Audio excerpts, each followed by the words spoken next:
Halo teman-teman Semanit, kali ini kami berkesempatan untuk mengunjungi salah satu pemukiman adat yang berada di Kampung Sindang Barang yang terletak sekitar 1 km dari SMA Negeri 1 Taman Sari.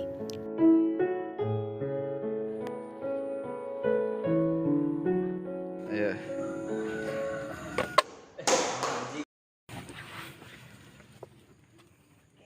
Kampung Budaya Sindang Barang terletak di Desa Pasir Eri, Kecamatan Taman Sari, Kabupaten Bogor. Memiliki luas sekitar 24 hektar, kampung budaya ini dihuni oleh sekitar 8 keluarga pada setiap hektarnya.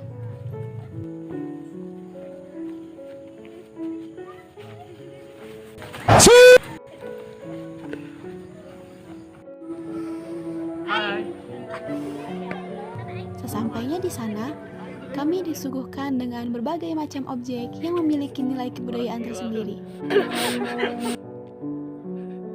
Dari berbagai bentuk bangunan, permainan tradisional,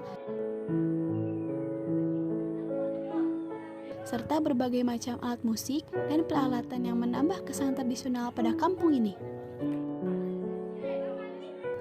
Di sana, kami bertemu dengan Bapak Ukat, narasumber, pemateri, serta tokoh adat yang ada di kampung budaya.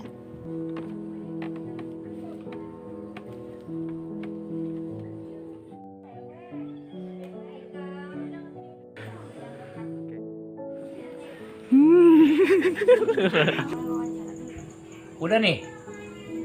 Siap. Bismillahirrahmanirrahim. Assalamualaikum warahmatullahi wabarakatuh. Waalaikumsalam warahmatullahi wabarakatuh. Sampurasun. Amin.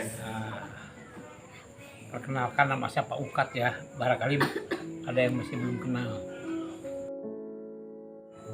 Saya awali dari nama Sindang Barang. Sinang Barang. Ada yang bilang Sinang Barang, ada yang bilang Sindang Barang. Tapi kalau menurut bahasa Sunda yang halus itu Sinang. Ya, Sinang Barang. Karena coba aja ada kalau ke daerah Sukabumi ke bahasa yang halus gitu. Ada Sinang heula. Ya. Jadi bukan Sindang heula, bukan Sinang. Ya, Sinang, tapi nggak apa-apa. Yang jelas yang sekarang yang udah diakui di pemerintah Sindang Barang.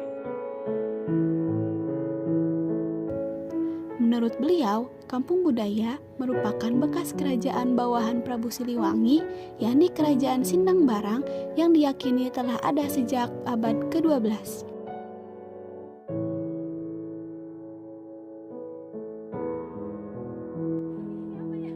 Di Sindang Barang didirikan abad 11 abad 12. Terletak kurang lebih dari sini 1 kilo ke arah timur.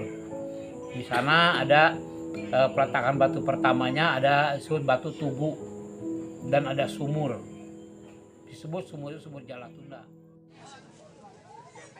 Sedari beliau kecil, terdapat tradisi yang diadakan setiap 1 tahun sekali pada musim panen, yakni Serentahun Guru Bumi dan Serentahun Sedekah Bumi, yang dimana upacara ini dilakukan untuk melakukan syukuran atas hasil panen yang diperoleh.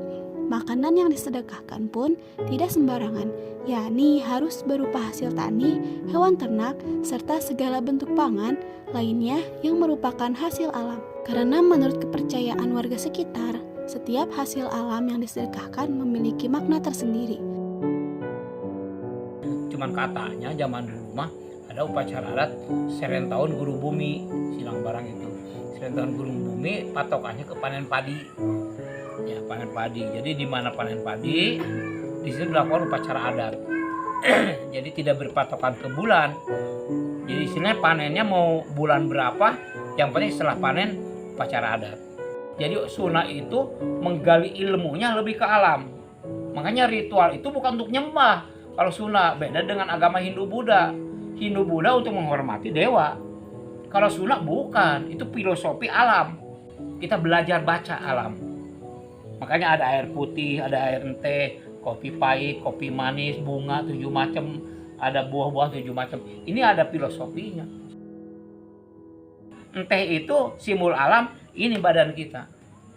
Karena badan kita diciptakan dari unsur bumi, tanah, air, api, angin. 4 unsur alam. Air putih itu dengan air ente udah ada unsur alam, udah ada campur tangan alam. Kalau air putih suci, bersih. Itu energi inti. Kalau ada di badan kita tuh punya energi inti. Itu kopi pahit simbol perjuangan. Yang ada sekarang lagi sekolah itu adalah lagi berjuang. Berjuang itu ada sifat pahitnya, ada juga enaknya. Jadi udah berpasangan. Ade kalau sudah menciptakan buku nanti, Ade kalau udah tidak ada udah nggak inget lagi. Tapi karya itu tetap bergulir terus masih digali. Itu makanya manusia turun ke muka bumi itu harus menjadi contoh berkarya. Kan kalau sholat mah Dek, kalau kita udah meninggal putus, nggak bisa lagi sholat, nggak bisa lagi bikin amal, coba karya terus ngalir. Makanya setelah di situ disimbolkan kalau udah karya, di sini ada bunga 7 macam. Artinya ilmu itu tidak akan habis 7 turunan, dan nama Ade yang berkarya itu akan harum seperti bunga. Terus ada buahnya 7 macam. Mari kita gali buah. Buah dari mana? Dari pohon. Pohon dari mana? Dari alam. Makanya kita jangan merusak alam, bunuh diri. Makanya orang Baduy memberi contoh, orang Sunda yang benar-benar adat, yang mempertahankan adat, orang Baduy. Dia jalan juga begini kayak meri belakang. Artinya apa? Kalau jalan bergandengan ke samping, nanti banyak alam yang rusak, banyak alam yang terinjak. Kalau begini yang terinjak itu aja, tidak banyak alam yang rusak. Itu udah ada isinya, udah mengandung makna. Uniknya, pada upacara adat Serentahun Guru Bumi, kepala adat tidak diizinkan untuk makan makanan yang disedekahkan oleh warganya, melainkan memakan makanan yang ia sedekahkan sendiri. Tujuannya agar menghindarkan makanan yang haram atau pemberian yang tidak ikhlas dari warganya. Hanya kepala adat yang nggak makan. Kalau kepala adat itu nggak makan, dia berpuasa selama perayaan itu. Kalau 7 hari ya 7 hari dia nggak makan di tempat apa istilahnya yang sedekahan sebelahnya. Jadi nggak dicampurkan ke makanan yang sedekah, karena dikhawatirkan yang sedekah itu orang ada yang ikhlas, ada yang enggak gitu. Jadi dia makannya dipisah, masaknya dipisah. Pada saat perayaan Serentahun, sejumlah kesenian pun ditampilkan setelah penyimpanan padi ke lumbung padi.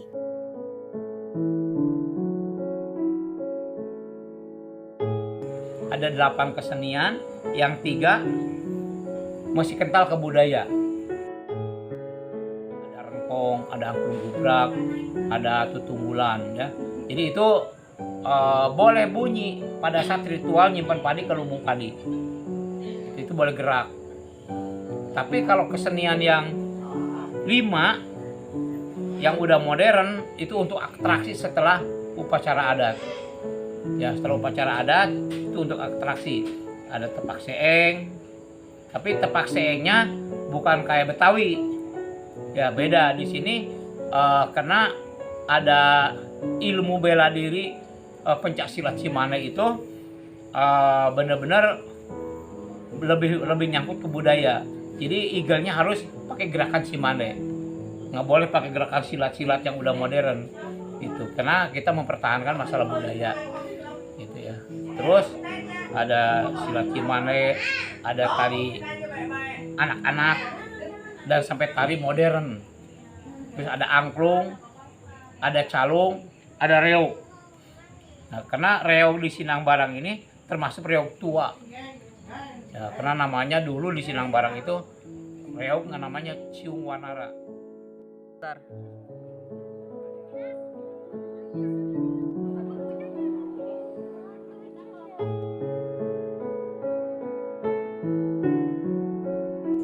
Jadi makanya rumah-rumah di sini model atasnya ini model zaman kampung dulu, ada moncongnya di atas, ada coaknya begini. Ini model zaman dulu. Makanya khas seperti ini dipertahankan walaupun gentengnya ganti dengan ada atap dari inyuk, ada atap dari genteng, tapi bentuk modelnya kita tetap pertahankan.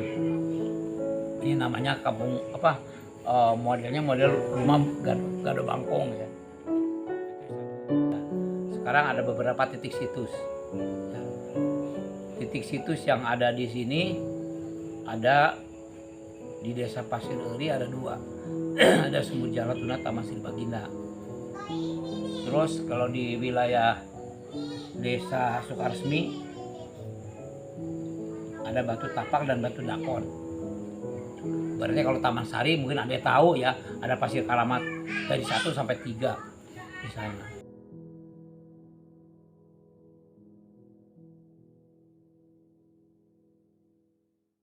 Pada zaman dulu, kampung budaya Sunda sering berpindah-pindah tempat dikarenakan adanya sengketa lahan dengan pemerintah. Perpindahan tempat tersebut diiringi juga dengan pergantian kepala adat. Jadi kalau di daerah sana masih banyak lahan negara, jadi pindah-pindah kampung itu. Itu daerah. Jadi Sunda itu kalau kampungnya pindah-pindah. Makanya tandanya orang Sunda kalau mau bikin punden, mau bikin kampung pasti bawa kelapa. Bawa kelapa. Jadi ayam dengan kelapa.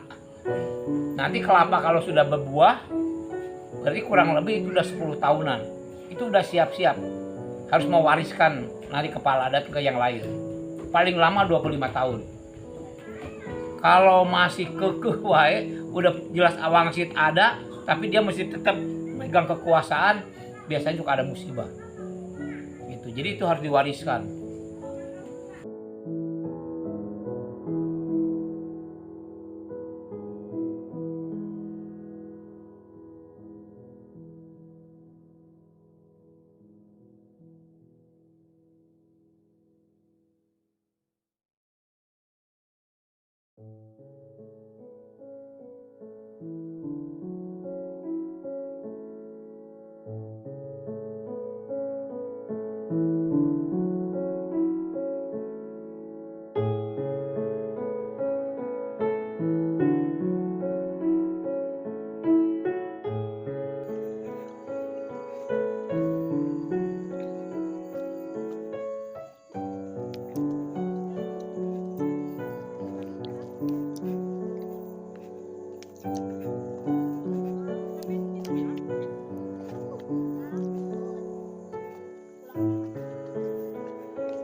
Astagfirullahaladzim.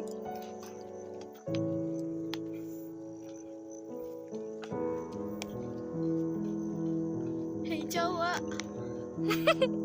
Hei Jawa.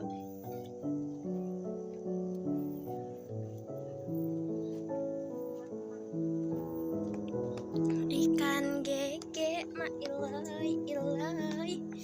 Terus ini teh kemana lagi?